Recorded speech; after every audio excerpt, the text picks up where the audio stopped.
मुहर्रम की रोटी और 7 चराग। एक छोटे से गायों में, जहाँ कच्चे घर और कच्ची गलियां थीं, अहमद और फातिमा रहते थे। उनकी जिंदगी में सब कुछ था सिवाय औलाद के। शादी को 15 साल बीत चुके थे और उनका आंगन सोना पड़ा था। हर साल जब मुहर्रम का महीना आता, जो गम और सोग का महीना है, तो फातिमा का दिल और भी बोझल हो जाता। उसे लगता कि शायद उसकी गोद कभी न भरेगी। वो हर वक्त उस गम में डूबी रहती जिसमें इमाम हुसैन अलैहिस्सलाम ने अपने 6 माह के शेरखार बच्चे को भी कुर्बान कर दिया था।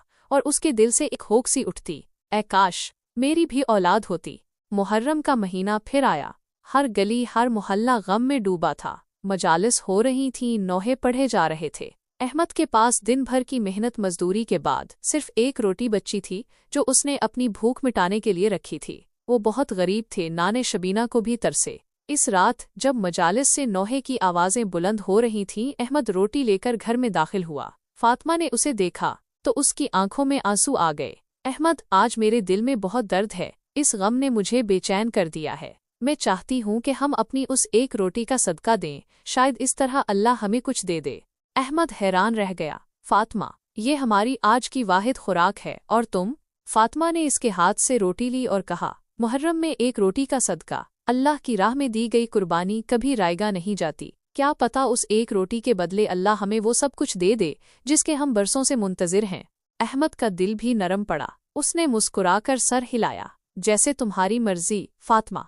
इस रात वो दोनों भूखे सोए, लेकिन उनके दिलों में एक अजीब सा सुकून और उम्मीद थी। उन्होंने वो रोटी किसी मुसाफिर को दे दी जो रात गए उनके गायों से गुजर रहा था। वो मुसाफिर बहुत भूखा था और उसने दिल से दुआएं देते हुए वो रोटी कबूल कर ली। चंद माह बाद एक दिन फातिमा को एहसास हुआ कि उसके जिस्म में एक नई जिंदगी ने जन्म लिया है। ये खबर जब अहमद को मिली तो दोनों की आंखों में खुशी के आंसू थे। डॉक्टर ने तस्दीक की कि फातिमा उम्मीद से है। 9 माह बाद अल्लाह ने उन्हें एक खूबसूरत बेटे से नवाजा। ये उनकी जिंदगी का पहला चिराग था, इनकी उम्मीदों का पहला फूल। वक्त तेजी से गुजरा। एक बेटे के बाद अल्लाह ने उन्हें एक और बेटे की नेमत से नवाजा, फिर तीसरा, चौथा, 5वां, छठा और फिर 7वां। 15 साल बाद जिस आंगन में एक पता भी नहीं खुलता था, वहाँ 7 फूलों की खुशबू बिखर गई थी। उनके घर में रौनक आ गई थी। वो 7 बेटे निहायत फर्माबरदार, बाअखलाक और ज़हीन थे। पूरे गायों में उनकी मिसाल दी जाती थी। अहमद और फातिमा कभी न भूले कि ये सब उस एक रोटी के सदके की बरकत है।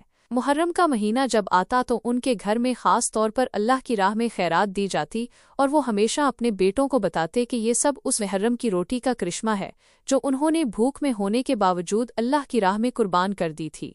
इस कहानी में दर्द था, सालों की महरूमी का दर्द, लेकिन उसमें एक उम्मीद थी, एक यकीन था अल्लाह की रहमत पर। उसमें सब्र था, ईसार था, और सबसे बढ़कर अल्लाह पर तवक्कल। इस एक रोटी ने इनकी जिंदगी में 7 चिराग रोशन कर दिए और इनके दिलों में हमेशा के लिए शुक्रगुजारी की रोशनी जगमगा दी।